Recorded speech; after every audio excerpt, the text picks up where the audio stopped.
الرحمن الرحيم الحمد لله رب العالمين الرحمن الرحيم مالك يوم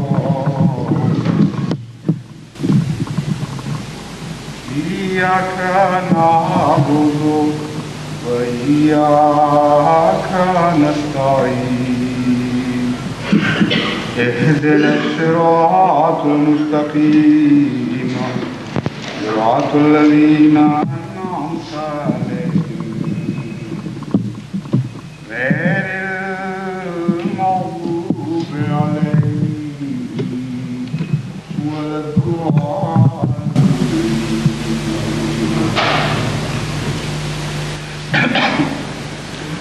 During the last session of this last Sunday, I explained the connection of Rahmaniyat with the creation. There is another angle which has been pointed out by Hazrat Aqdas Muhammad Mustafa sallallahu alaihi wasallam, in which Rahmaniyat has a direct bearing with the creation of man or the creation of life. Hazrat Muhammad Mustafa sallallahu alaihi wasallam points out that the root of word Rahim is the same as the root of word Rahman. That means Rahim is the uterus. So all the types of life which give birth through uterus, where the word Rahim is used, has a direct bearing and a direct connection with their Lord Rahman. This is what Hazrat Muhammad Mustafa sallallahu alaihi wasallam points out. He says, if you sever the ties of Rahim in one place, your ties with the Rahman will also be severed. That is to say, Allah has produced the word Rahman. Rahman is the attribute of Allah, deriving from the word Rahim. Rahim is the birthplace of life, or a certain type of life, and the root of the Rahim is also derived from Rahim. So they have common origin.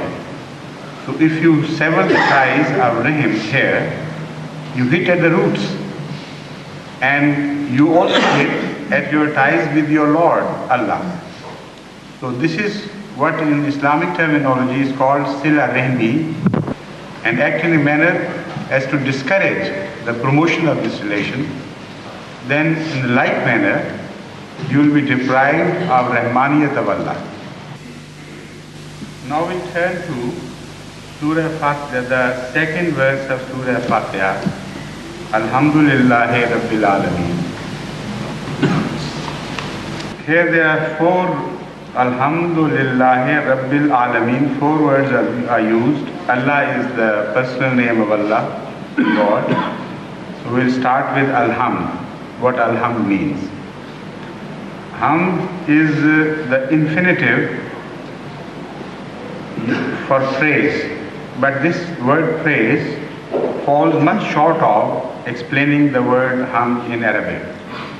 There are four words used to denote praise in Arabic: Al-Hamd, Al-Madha, As-Sana, wa Ash-Shukr. Of these, Allah has chosen the word Hamd and omitted the other three, because all three have some defect and they cannot apply fully, comprehensively to describe the qualities of Allah. For example, Madha is very close to the word Hamd, and they have the same basic roots, He, Mim, Dal.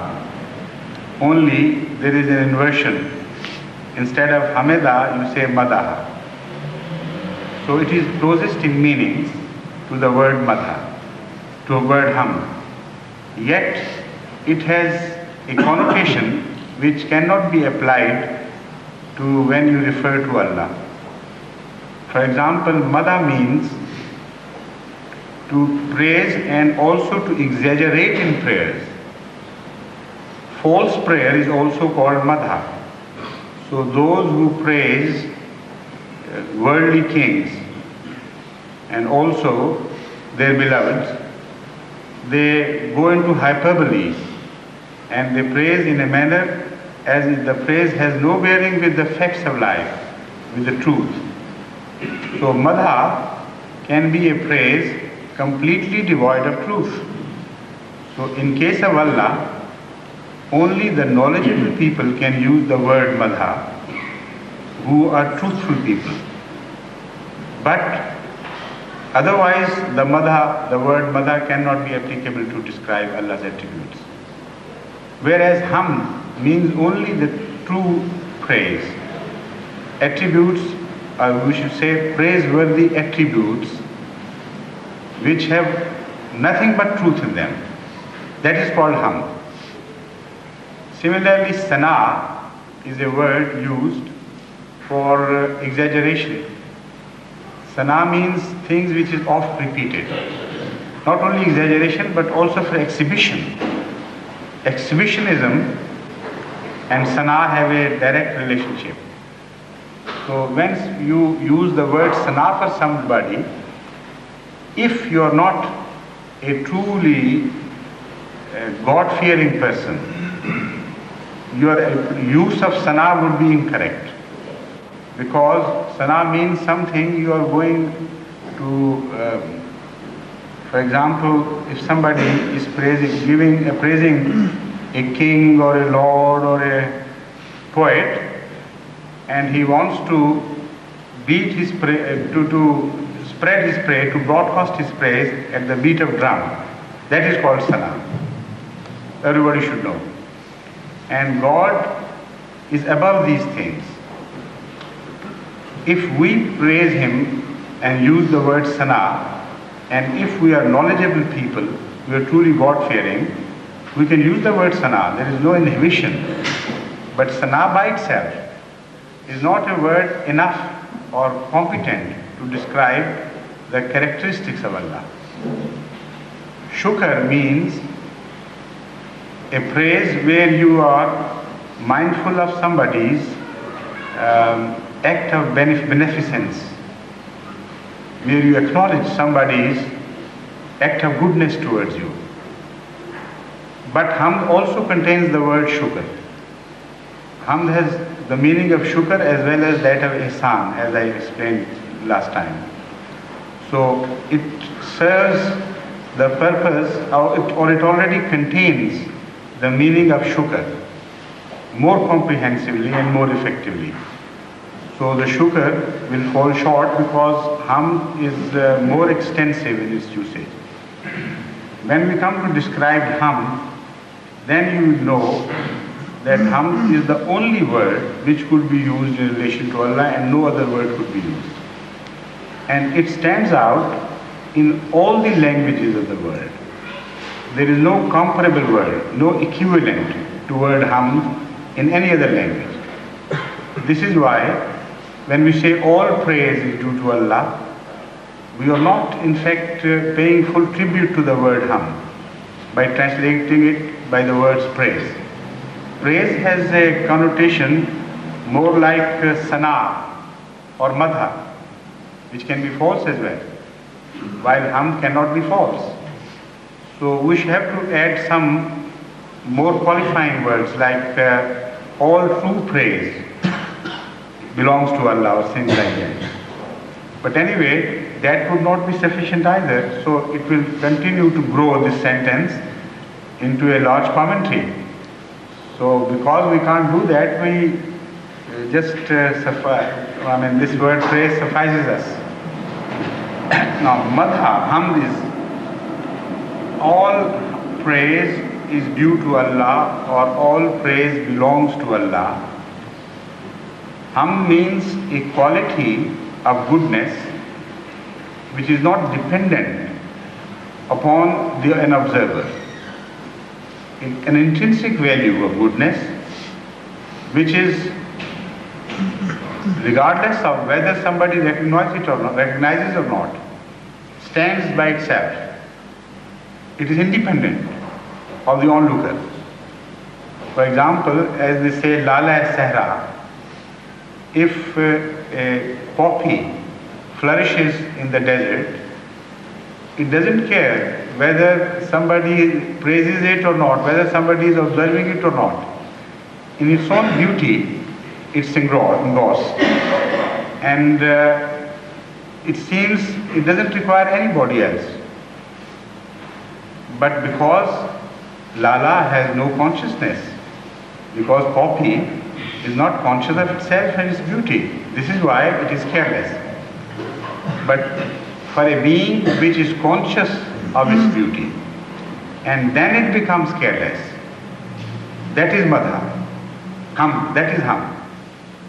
Because it adds to the quality and sublimity of that being. It has this quality, it knows itself that I possess that quality, and doesn't care whether somebody recognizes it or does not recognize it. This is why Allah Himself explains in the Holy Quran that I do not care whether you recognize me or not. I do not stand in need of your praises. I am all sufficient in myself. So that is hum. When hum is true, when hum is all comprehensive, when hum is so deep that it delves deep into the very nature of things, then, except for Allah, this word cannot be used for anybody else. Allah stands alone in the possession of hum, because no other being can be qualified to deserve hum in the sense as I have described. So when you say all hum is due to Allah, it means that there is no shade of hum, no shade of praise except applicable to anything other than Allah. Now when you consider this statement, it is a very categorical statement which speaks of the positive values of a being and the negative values of all other beings. When you say all praise is to Allah, it has two meanings. Number one, of many meanings, but the two I have in my mind at present. Number one, all the types of praises, everything which can be encompassed by praise belongs to Allah. Second meaning is that praise entirely belongs to Allah and to none else. Praise belongs to Allah to the exclusion of all others.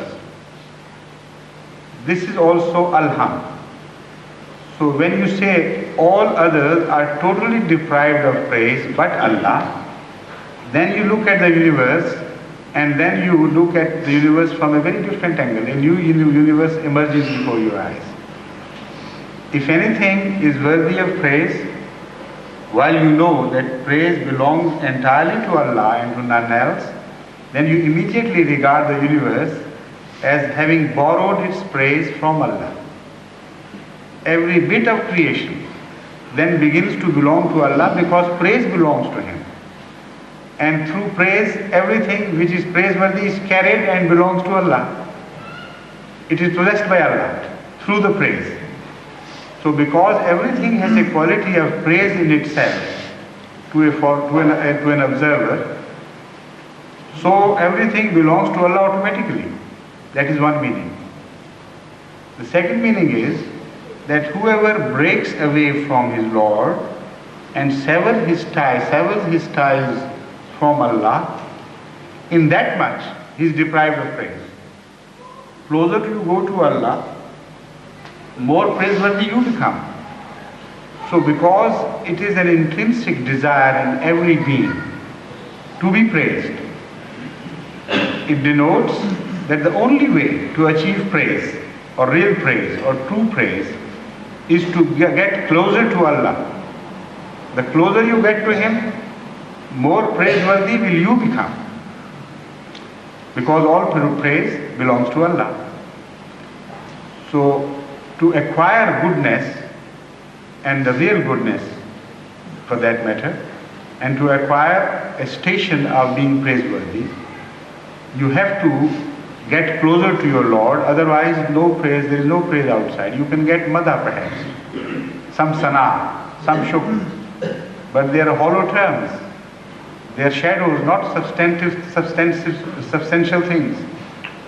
So the only substantial praise is the praise which you attain through your closeness to Allah. Also, alhamd, because it's a word used both objectively and subjectively, it has two different meanings. Alhamd can be used subjectively. Also, alhamd can be used objectively. Now, in these two senses, it has totally different meaning altogether. And this quality of alhamd is derived from its being infinitive. When you say alhamdulillah, it can mean all praise belongs to Allah. That is, if anybody wants to praise anything, he must praise Allah, because no other being deserves praise. In this sense, it is an objective meaning. Allah becomes the object of praise. But in the subjective meaning, Allah becomes the subject of praise, which means that no being is capable of praising any other being but Allah. No being deserves to praise anybody else but Allah. If you claim that you can praise anybody, you are wrong, you are totally false, because except for Allah, nobody has a right to praise anybody else. But if you praise Allah, then you have a right, because in that sense, Allah becomes the object of this word hamd. Because all praise belongs to Him, so all creation has a right to praise Allah, and when they praise Allah, they would be rightful. They would be justified in their praise, because the praise belongs to Him. But other than Allah, they cannot praise anybody. Because in its subjective meaning, hamd belongs to Allah, that means to praise belongs to Allah. The right of praising anybody belongs to Allah. And this is also a beautiful meaning which opens up a completely new avenue of meaning to you. The fact is that only a person who is Rabb is capable truly of knowing the values, the qualities and the defects and shortcomings of the thing to which Rububiyyat is provided from outside. Now this is a sentence a bit difficult to begin with, but I'll explain it. When I say the right to praise something belongs to Rabb, what I mean to say is that Rabb is the being which is responsible for the sustenance of something. Rabb is a being which is responsible for the promotion of something. Rabb is the being which is responsible for providing all providence to things. Rabb is the being which is worthy of being worshipped and being followed. And Rabb is a being which is ultimate possessor and lord of all things. All these attributes are derived from the word Rabb. They are part of the word Rabb. Now, if somebody is Rabb, then he knows right from the start the life history of everything and knows it so deeply and so intimately and in such detail that no other thing can know it. For example, they say you can't hide your defects from your nurse, because the nurse comes into contact with you when you are a small child, or even the mother can't hide her defects from the nurse, because everything is in the hands of the nurse. So a manner, it's something in the similar manner has been uttered in a verse, has been described in a verse of the Holy Quran by Allah, but in a much deeper sense.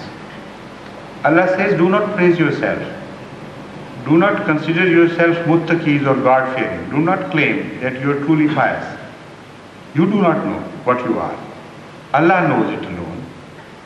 Huwa a'lamu bikum iz kuntum ajinnatun fi butune ummahatikum. He knew you not during your birth, but when you were in embryonic stage, in the uterus of your mother, in the wombs of your mother. So he knows you right from your coming into being. The moment you took birth in the form of a small sperm having entered an ovum, right from that instant, Allah knows you. So that nursing of Allah goes much deeper in history. So the life, when it comes into being, since then Allah knows. So when Allah knows even the stages which are not to be observed by an outside observer, because we come to know of a person after his birth, but Allah knows him even before the birth. So he knows the inside story. If somebody is born with certain defects, Allah knows them well. If somebody is born with certain good points, Allah knows those points as well. But the history of Rububiyyat, or the contact of Rububiyyat with the things outside, is much longer than that. Allah is Rabb of all universe, of all the worlds, not only of this life, human life, but of every type of life. So that shows that his knowledge of us goes much deeper. And because he knows everything, he holds the position of praising or censuring anybody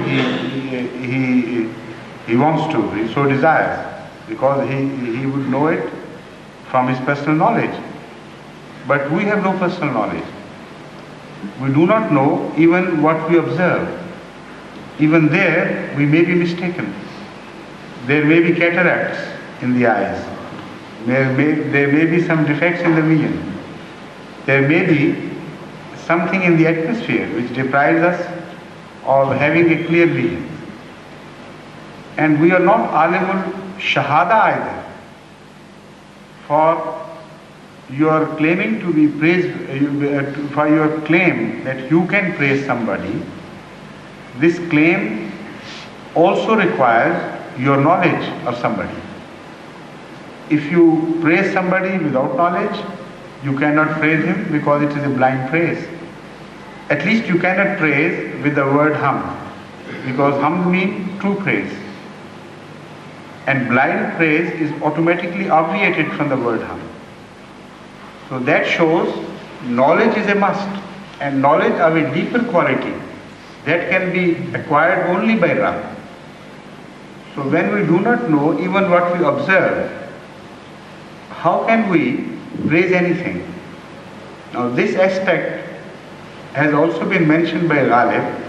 He says, a poet, Urdu poet, हैं कवाकिब कुछ नजर आते हैं कुछ देते हैं धोखा ये बाजीगर खुला. This is a strange universe. These stars are something else and they appear something else. And these conjurers deceive us so openly. They don't hide anything, yet they deceive us. That shows that everything we observe is not the same as it is. This is the second aspect of our ignorance. The things we observe, for example, man has been observing stars for millennium, and yet his knowledge of stars is not complete. What he sees goes on changing as far as his knowledge goes. His vision also changes, and the message which a vision gives to the observer is also changing. The stars which were observed before Galileo conveyed a different message altogether. So if anybody praised those stars, that praise was very limited, to say the least. And when Galileo invented that first telescope, he was very proud of having enlarged the universe.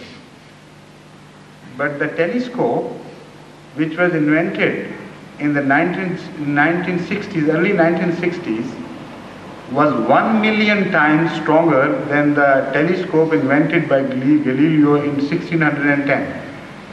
So from that you can imagine how hollow the knowledge of man is. And perhaps it was in 1962, the telescope which I am referring to, but now the telescopes which are now being invented and actually have been put into operation are 1 million times stronger in resolution and in depth than the telescopes invented in the early 60s. So from the time of Galileo, the knowledge has increased in volume and in depth by 1 million into 1 million at least.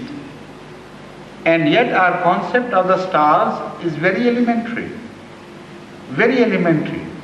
because all the knowledgeable people know that we are just roaming around the borders of knowledge and we have not gained anything truly. Only through inferences we are gaining things. So this is man as he stands in his maximum pride of today. At the summit of his knowledge as he stands today, he admits, except at least the knowledgeable man admits, that despite this manifold advantage over the previous people, our knowledge of the universe has not advanced very greatly. And then how can you praise? Because for the praise, that is the praise of madha, hamd, you have to be knowledgeable and you have to be truthful. And yet when you go to the world of inferences, that is Alimul Ghaib, Allah is not only Alimul Shahada, but He is also Alimul Ghaib, what is hidden. Then we come to realize that what we observe is just nothing as compared to what is hidden by that being which we observe. For example, I am observing this young boy, but I am just knowing an outward form of this person. And it may be good, it may be bad, but the fact is that the inside man is out of all proportion larger than what is the outside man. So when I observe somebody, I only observe him from the outside, and that too is defective. My inferences may be totally wrong of what I observe. His behavior, his conduct can be interpreted by so many ways. So when I observe somebody, my interpretation of that observance may be totally wrong. But what I do not observe is much larger because it is hidden within him. I do not observe his mental phenomena, his inner feelings, what he is thinking at this time of me or of the universe, and his inner qualities, which will be developed maybe much later. So what is dying within him and what is gaining life, I do not know. And how can I praise? So when you use the word hum subjectively for Allah, it is proved beyond all shadow of doubt that the only being who can praise anything is Allah. and the only being which is worthy of praise is Allah. So when the Holy Quran in Surah Fatiha uses the style of giving, or instead of saying Ahmadullah, I praise Allah, it says Alhamdulillah. It enlarges the meaning many folds. And new avenues are being opened before your vision by this style of the Holy Quran. Instead of saying I praise Allah, it says Alhamdulillah. Now when you say Alhamdulillah, with regards to the universe, there are two types of relations which emerge.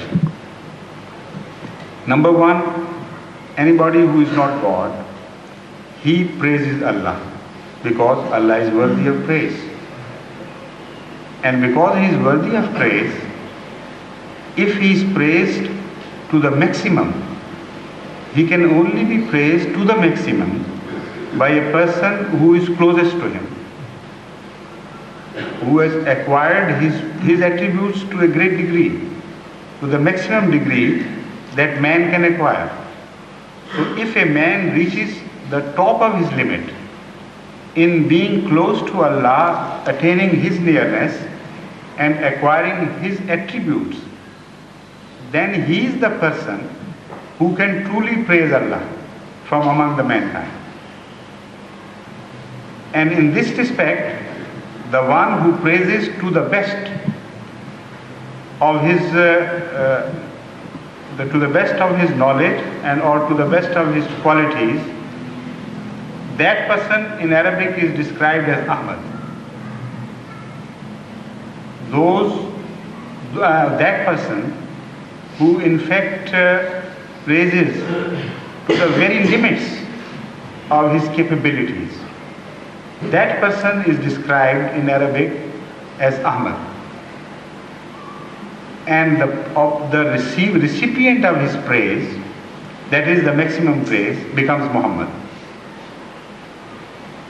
So if you look at the word Ham subjectively, when Allah becomes the object of word Ham, there has to be an outside Ahmad.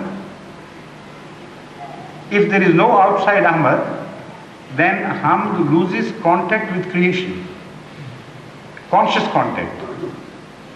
So for the Hamd to have a conscious contact with creation, there has to be an Ahmad outside. And that Ahmad is Hazrat Muhammad Mustafa sallallahu alayhi wa sallam. And one of his names is Ahmad. In this sense, that the only person who reached the summit of that position where he could truly praise Allah, because Hamd requires no praise except truth.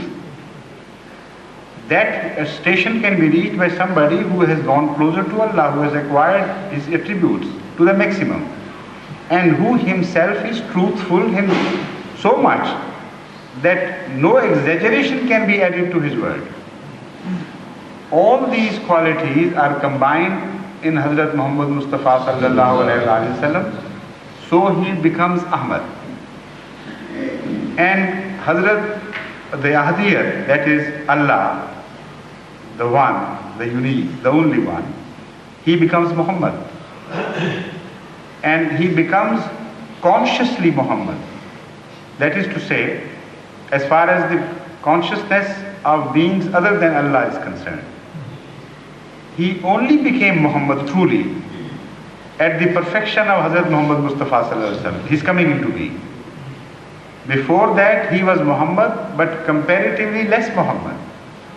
He became maximum Muhammad at the time when Hazrat Muhammad Mustafa sallallahu alaihi wasallam attained his maximum station.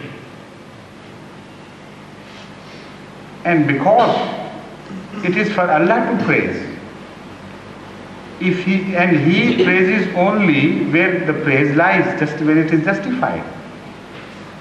So he praised the one who praised him in the maximum, the most. Because it is also the quality of Allah to return benefits. And Allah makes it manifest in so many places that Allah does not keep whatever is offered to him by way of presents or gifts. He doesn't keep it. He returns by adding to it. So when he received all the praises from Hazrat Muhammad Mustafa Sallallahu Alaihi Wasallam in his capacity as Ahmad, and with such deep knowledge, he couldn't, like a miserly person, keep all the praises to himself and be content, all right, I have got everything I wanted to have. He would return it with added qualities.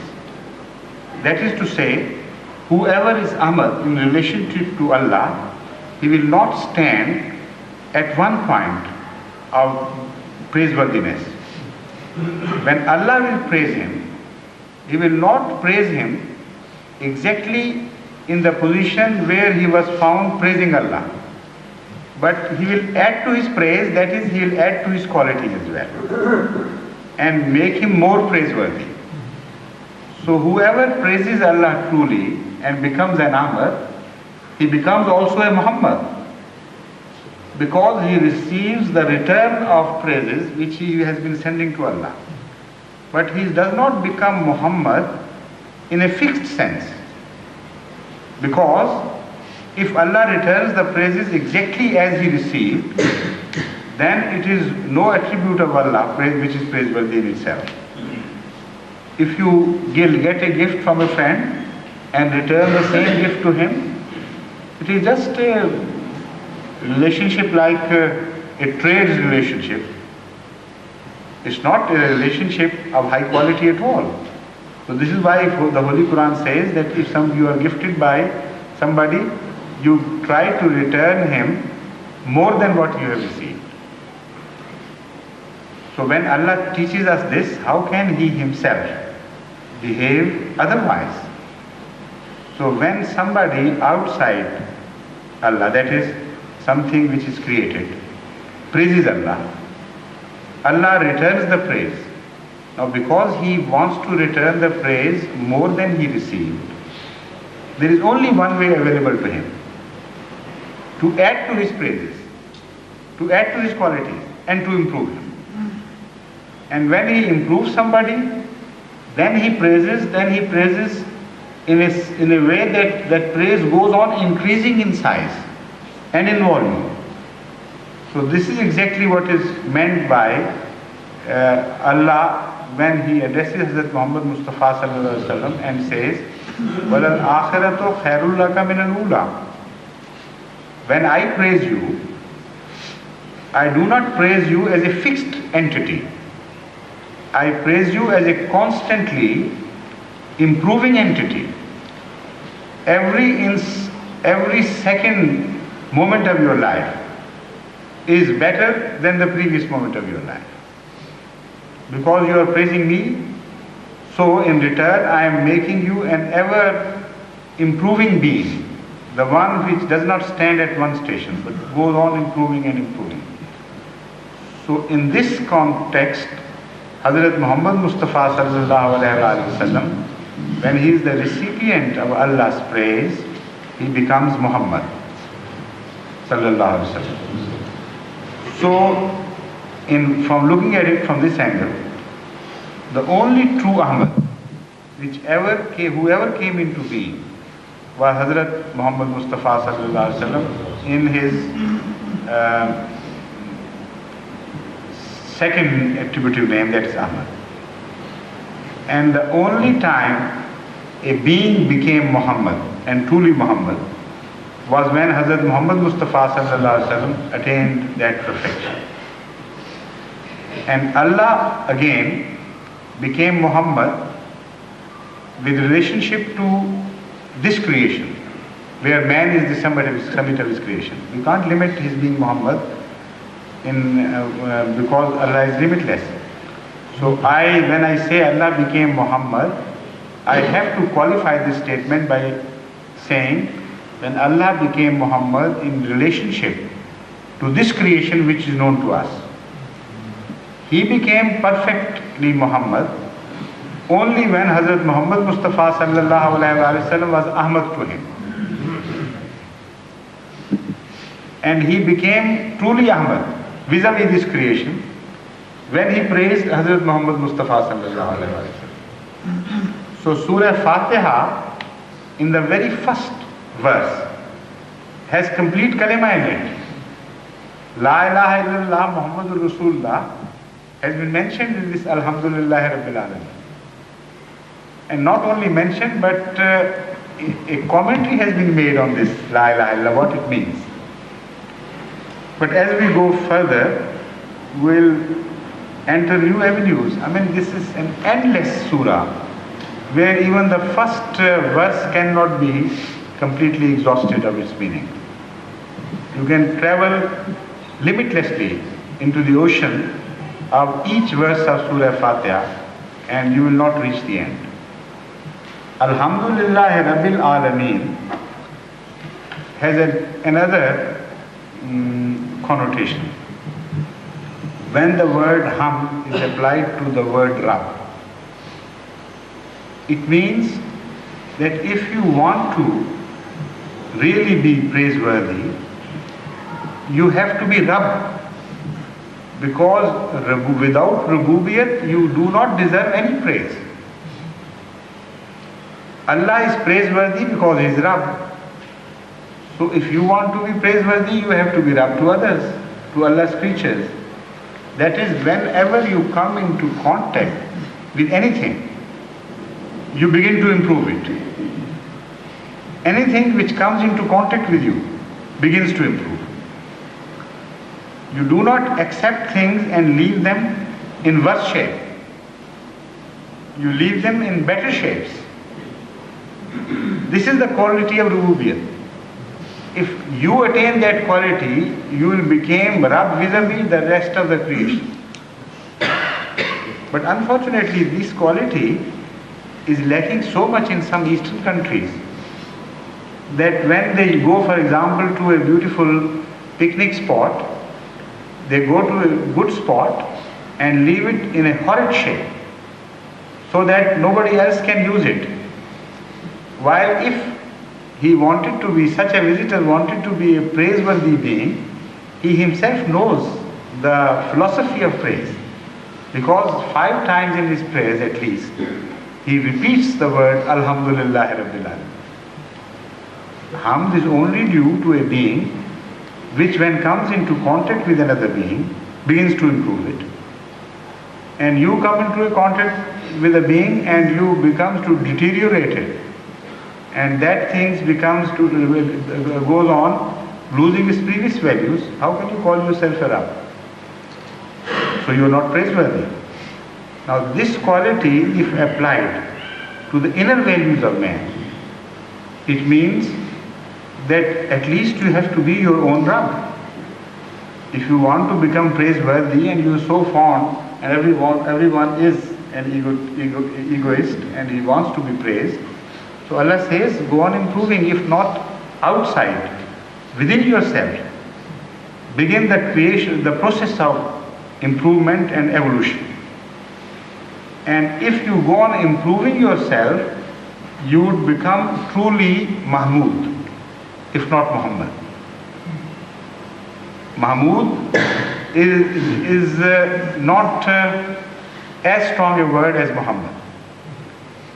But truly being Mahmud means that you begin to improve your own qualities and every day you are a better person.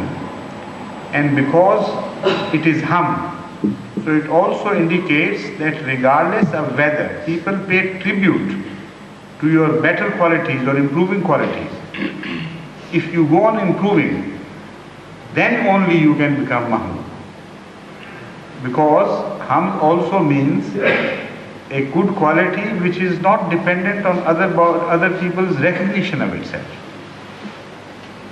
So that is Alhamdulillah Rabbil Alameen in one sense. In the second sense, Alhamdulillah Rabbil Alameen means that when Allah is Rabb and He is praiseworthy, then Allah has contact with all its creations and that contact will always be that of praise. In that contact, there will be no element which can mar this relationship. Because if you come into contact with other beings and that contact establishes a behavior, which behavior should be praiseworthy. That is Alhamdulillahi Rabbil Alameen in this sense. So that shows that whenever you come into relationship with anybody, your relation with that person in itself should be praiseworthy. And it could never be censured as having fallen short of a certain standard. This is why the Holy Quran repeatedly says, Idfa billati hiya ahsan as-sayyi'ah. Even if you are treated ill by a certain person, you treat him in the best of manners, in the most beautiful manner. Because Rububiyyat means a relationship of praiseworthiness. Otherwise, how could Alhamdulillah Rabbil Alameen have any justification? Now, I hope you understand this point very clearly, because it's a new angle to this relationship. And I repeat this, Alhamdulillah Rabbil Alameen means Rububiyyat of Alameen. That is contact of Allah with all that is known. That contact in itself is praiseworthy. It has no element where this contact could be censured. So if you do want to be truly praiseworthy, then in all your relationships, you should have the element of praise. That is the element of the highest quality. Otherwise you will not be praiseworthy. That shows that if somebody treats you ill, in response, in return, if you treat him to the best of your ability, in the most beautiful manner, that is being Rabbul Alameen. That is Rabbul Alameen worthy of praise. And the Holy Quran, when you read it, explains it in so many instances and illustrates it such beautifully and in such depth that many a verse of the Holy Quran immediately becomes understandable when you relate it to this verse, Alhamdulillah Rabbil Alameen. Why I am laying so much stress on this is that Surah Fatiha is the mother of the Holy Quran. And it is said that the 7 verses of the Surah Fatiha control 1/7 part each at least of the Holy Quran. And the 1/7 part of the Holy Quran has its roots in one verse of the Holy Quran. So you should learn the manner how to reach the meaning of the Holy Quran through a single verse. And when you analyze the verses in detail, then you immediately begin to connect the meaning of so many verses spread over the Holy Quran to one single particular verse of Surah Fatiha. So of that I was given an illustration. Of that I was giving an illustration. When you say Alhamdulillah Rabbil Alameen, the verses which tell you Idfa billati hiya ahsan as-sayyi'ah, Idfa billati hiya ahsan, they have their root in this Alhamdulillah Rabbil Alameen. And similarly, so many other verses can be found to have roots in Alhamdulillah Rabbil Alameen. For example, Alim, Sifat-e Alim, as I mentioned, has its root in the word Rabb as well as the word Alam, which is a part of this verse. When you say Alhamdulillah Rabbil Alameen, Alam has 2 meanings. One meaning, and from those 2 meanings, so many other avenues of meanings spring and come into being. One meaning of the word Alam is a thing through which you can reach another being. For example, there is a milestone or a signboard. That is alam. In the sense, then that milestone can lead you to the understanding of how much different distance you have covered. And a signboard leads you to the ultimate destiny. It gives you direction or the otherwise. If you are heading in the wrong direction, the signboard will tell you. So the alam means a thing through which you can reach your destiny and through which you can measure your distance, how far you have reached that destiny. So this is how the whole universe is alam, because it leads to Allah. Whichever part of creation you are observing, from whichever angle you are observing a creation, that is alam, you will definitely be ultimately led to Allah if you are a wise man. If not, then you will not be led anywhere.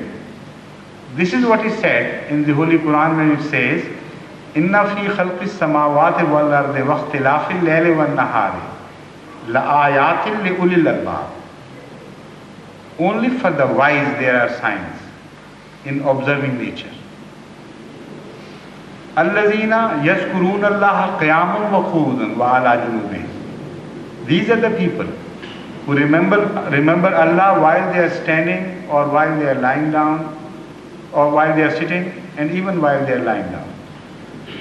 And what do they say? Rabbana ma khalaqta hadha batila. O our Lord, by observing the universe that is your creation, we have come to the conclusion that you have created it.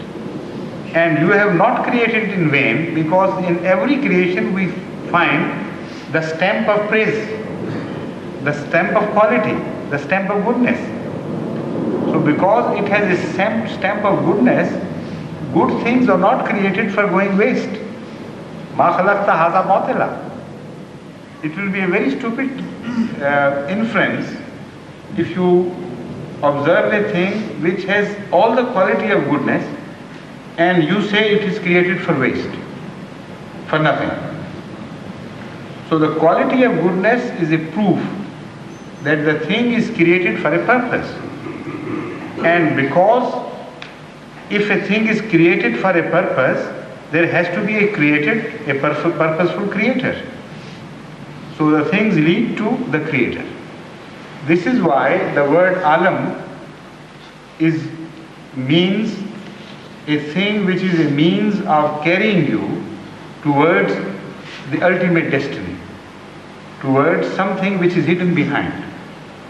It is not directly apparent from the observation, but when you concentrate, when you apply your mind, then you are led to him. In this sense, Hazrat Masih Maud ﷺ has explained the word alam in one of his most beautiful poems. चांद को कल देखकर मैं सख्त बेकल हो गया, क्योंकि था कुछ निशान उसमें जमाले यार का. This is the poem to which I am referring. All this poem is a commentary on the word alam, how it leads to Allah. जिस तरफ देखें वही राह है तेरे दीदार का. What's the first? नहीं, जिस तरफ देखें वही राह है तेरे दीदार का.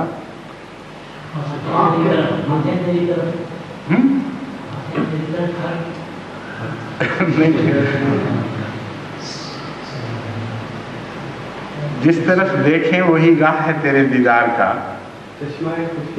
नो चश्मे खुर्शीद में मौजें तेरी मशहूद हैं. हाँ,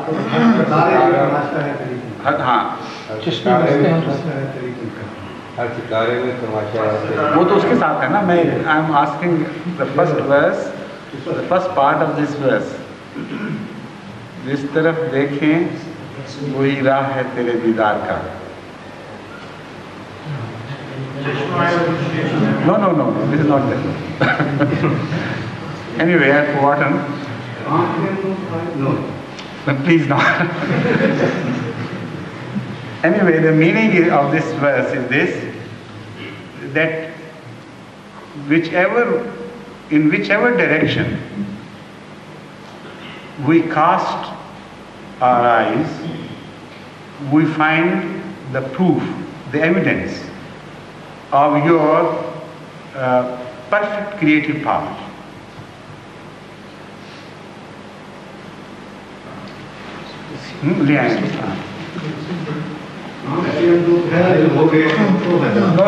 No, please, for God's sake, don't do that to Mr. Islam's class.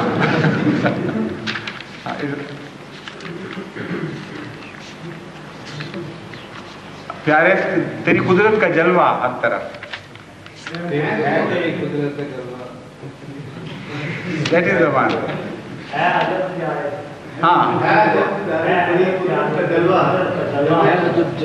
है अजब जलवा तेरी कुदरत का प्यारे हर तरफ, जिस तरफ देखें वही राह है तेरे दीदार.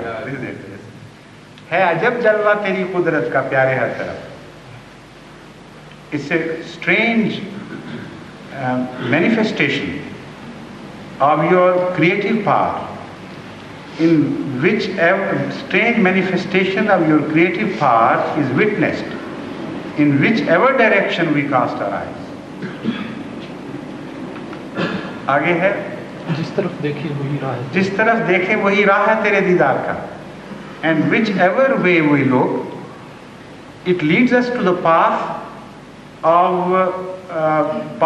leading to you, the path from which we can observe your beauty and your charm. So this is the explanation of the word alam, and the whole poem is exactly a commentary on the word alam. So in the second sense, alam means thing which is known, anything which is known. So keeping these two aspects of alam, many more attributes of Allah would emerge from this verse, Alhamdulillah Rabbil Alameen.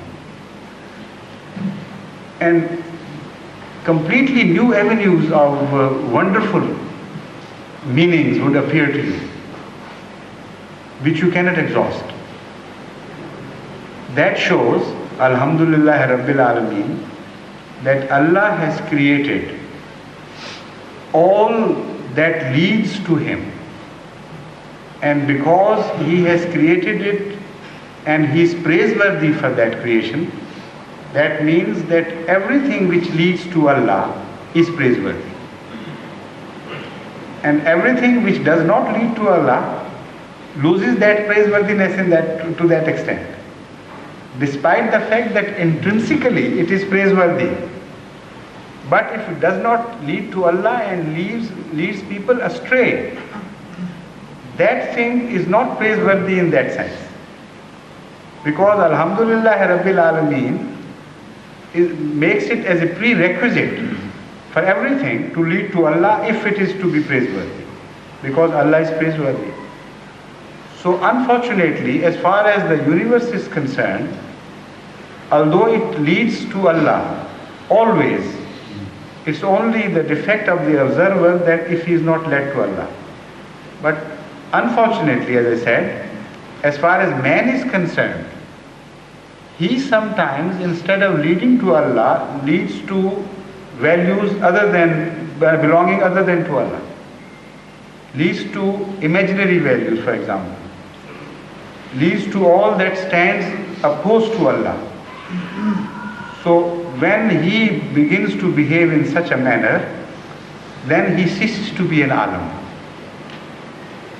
He goes out of existence. He does not mean anything anymore to Allah. Because Allah has created the universe to lead the universe, so that the universe could lead to Him. So the summit of universe, man, he can behave sometimes in a manner that he is a negation of himself. So in another sense, the word alam means thing which is known. Now before starting that, let's go back to the first word, alam. If anything leads to Allah, that means there has to be a consciousness on the other end as well. Because how can a thing lead to Allah if there is no one to be led? So the purpose of creation is also described in this verse. Allah, if He had to be the Rabbul Alameen, He had to create somebody to be led to Him. Otherwise, this universe will lose half its meaning at least. If the universe is there and there is only Allah, then this universe cannot be called Alam without there being a conscious being. Because only a conscious being can be led to Allah. And Alam means things, a thing which can lead. But Allah would remain the Rabbul Alameen. In the past, extend yourself to as much as you can through your imagination. You will always find, according to Alhamdulillah Rabbil Alameen, a state in every time where Allah is the creator of conscious beings. Otherwise the universe would lose its meaning. And also Allah is the creator and Rabb of Maloom things. That is the universe which is known. Now universe is known from two ends. One is the end of Allah and the other is the end of His creation. We also know universe and Allah also knows universe. But the universe can only be praiseworthy, truly praiseworthy, with regards to Allah knowing it. Because He knows it in all detail. And we know the universe so imperfectly. With the result that at various stages of man's progress in knowledge, he has been making adverse comments on the creations of Allah. These are useless creations, these are ugly creations, they are meaningless creations, and they just do not fit into the scheme of things, and so on and so forth. But later on, when he traveled further and gained more knowledge, he came to realize that it was not the creation of Allah which was imperfect, it was his knowledge of the thing which was imperfect.